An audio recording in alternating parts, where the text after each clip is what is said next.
You know what? I hate women. Wait, no, excuse me. I hate Overwatch women. They're the worst. You know, Overwatch is infamous for its fucking toxicity. It's like up there with like League and shit. But ever since Overwatch 2, I feel like the toxicity has gotten way worse with the player base. But I truly think those who play female characters are probably the worst players out there. And guess who plays female characters? It just so happens to be women.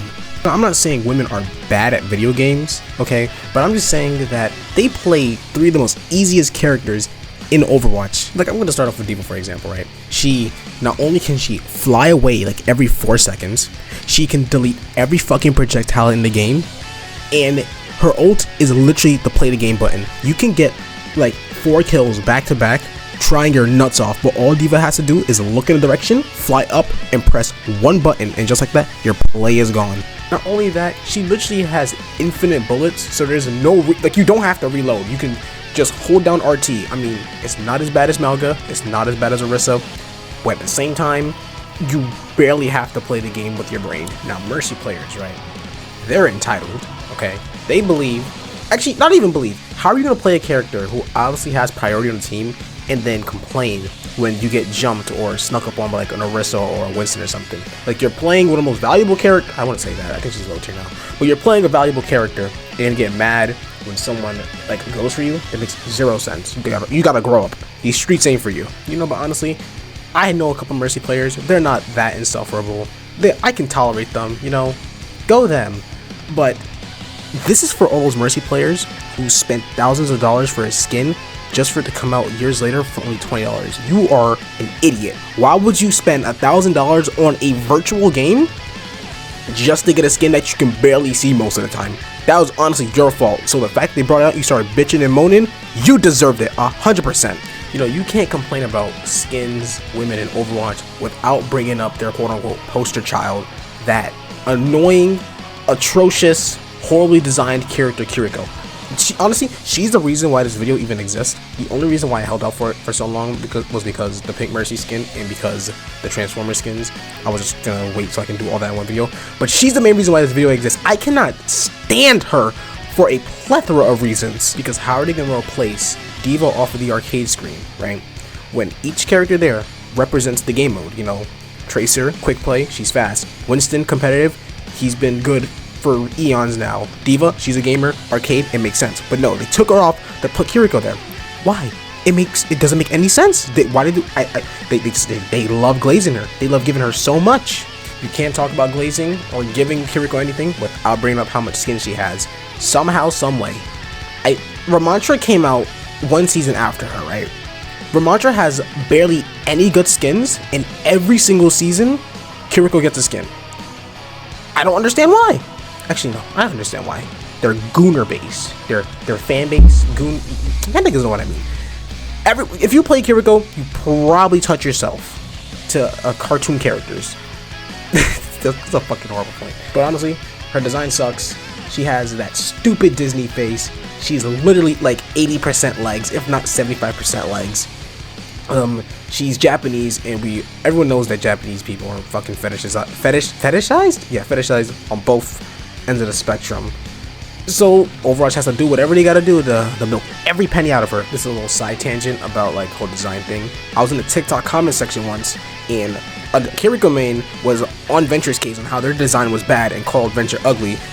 And their their claim was because they're always underground. They fucking dig as a career. They have to do that. They're gonna look dirty. And honestly, Venture has a more interesting design than Kiriko, okay? Kiriko will blend in. I wouldn't say blend in. She fits the whole demographic of most of the female characters in this game. The only characters I would say that just don't look, well, I want to say have the same body type would be like Junker Queen, Zarya, Mei, and maybe Moira, I guess, but she's like old, so that makes maybe like Rand, fucking Ana, or whatever. You know, back to Kiriko and her gameplay, right? Her kunais, big ass hitbox. I remember there was like a whole thing about how her kunais were bigger than Hanzo's arrow, which is fucking ridiculous. But, you know, whatever. You know, just you can press your shoot button once, hope that it hits someone in the head from across the map, and you're good to go, right? She has a get out of jail free card, you know, a move that literally makes her fucking invincible to everything. You know, it cures all status ailments. Gotta love that. And not only if you ever catch her by herself, you know, she's a pinch, she can just fucking teleport to her teammate, you know. Oh, looks like you lost to Kiriko. You can't kill her. And finally, her personality sucks absolute ass. Like, the closest, I've never seen a character in any media that acts like Kiriko. The closest I got to that is Valkyrie from Apex, and all my friends watching this know how much I hate her too. I'm sensing a pattern. But her personality sucks, you know. She is conniving, she's rude, she's snarky. That's not her character. I mean, in the short, it wasn't, you know. I think she like helped out some child or some grandmother or some shit. But in the game, her personality is fucking awful. I hate it. Like, if you kill a Widowmaker, she'll say some shit like, "Oh, I thought I'm the real sniper." I thought you were the sniper. Or some stupid shit like that. I just don't like how she sounds, honestly. I hate Kiriko's a fine voice actor, right? Her voice is fine. I just can't stand the tone. That's the problem. I just hate how she fucking sounds. She sounds annoying. If I ever met someone like that in real life, I would just punch you in the face. Not really. I don't hit women. I don't hit anyone. That's illegal and bad. Don't do that. You know, but when the Transformer skins were announced, I went to a comment section, right? And someone said, Tracer's gonna be Megatron, Kiriko's gonna be Optimus, Mercy's gonna be Starscream, and Sombra's gonna be Bumblebee, right? That really shows how often, no matter the occasion, Overwatch, Blizzard will still find a fucking way to give those characters skins regardless. But, you know, this segues perfectly into my next part of the video. Transformers! Yay! Okay, starting with the Optimus skin, the Ryan skin, fantastic. You know, this skin has everything. It has the color scheme, a good proportion of the color scheme. It has his wheels on his calves, a big ass Autobot symbol for the shield, which is always nice. The only problem I don't like is that they gave him a hammer instead of like an Energon axe, which they could do. They have Reinhardt have an axe in his other skins. But other than that, this skin is fantastic. I love it. It's great. If I played Reinhardt, I would use it. Okay, now Alari as RC. Honestly, I was surprised that Alari even got a skin. I was expecting to do Tracer or something for RC, since they're like fast, I guess. But this skin is, it's whatever. Like, the only real problem I see is her face. I don't like it. She has like, her face is still human, which doesn't look good. My friend said it can give her a mask, but I don't think RC wears a mask. I think she does. I don't know. It's G1, so I really don't care. I feel like if they at least made her eyes like blue, then it should work. But her eyes are just normal, and her face is just completely gray. I think that skin is lame. I don't like it. Give it like a fucking 5, I guess. It's whatever. Now, Bumble Bastion, right? We all knew he was gonna get a skin because it was a Transformer collab. He is literally a Transformer, and honestly, he is just whatever as well. The only thing I really care about is that they could have gave him like little horns like he usually does. Like, he has some on the top, but it just looks lame to me, at least. You know, his beetle design is okay. It's once again is G1. I don't like G1. Hasbro has to stop doing it. G1 is not good, but we'll get into that later.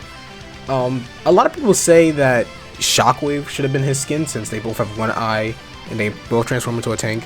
But he already has a skin that's kind of like Shockwave anyway, so I guess that could be a reason why they didn't give it to him. Or people wouldn't know who fucking Shockwave is. Or this is just for the next movie that's coming up, that Transformers 1 movie, which most likely is the case, but it's whatever. You know, closer inspection on this skin, I realized that his door is actually on his shoulders, which is kind of bad because the Bayverse, they added his doors on the back so it can actually look like B-wings. But you know, the limitations of G1, you know, you can't do that, God forbid. Alright, now we have Mega Mantra. I mean, the skin is also just kind of lame, but it's not his fault or Blizzard's fault. It's just the fact that they chose G1. G1 Megatron is boring. Compared to any other variant of Megatron, he is lame. Like, the original one turned into a fucking gun, okay? He was just gray with some accent colors, that's it. So they really had, they didn't have much to work with.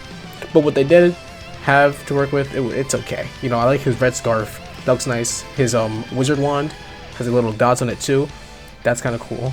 His Nemesis form actually has the cannons, which he has one cannon, but there's two, and they're on his shoulders.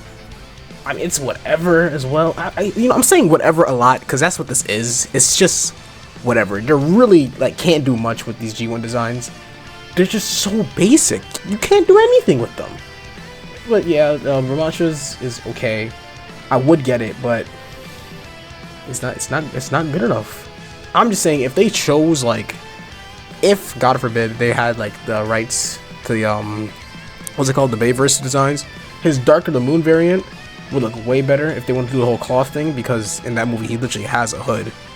The brown rust can make him stand out rather than just like this gray, white, purple, red. They could have just done so much more. It's sad.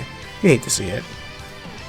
And for all the other characters that they could have done something with, they could have made Malga Ironhide, they could have made Roadhog, Bulkhead, they could have turned fucking Cassidy into... People might disagree with this, but I think Cassidy would work great as Cliff Jumper. They could have turned Genji into Sideswipe, specifically his Robots in Disguise variant. They could have turned Tracer into Blur, Sojourn into Strong Arm, Mei into Windblade? Actually, no. Starscream, maybe. They could have turned Soldier into probably Prowl, Widowmaker, Arachnid, obviously.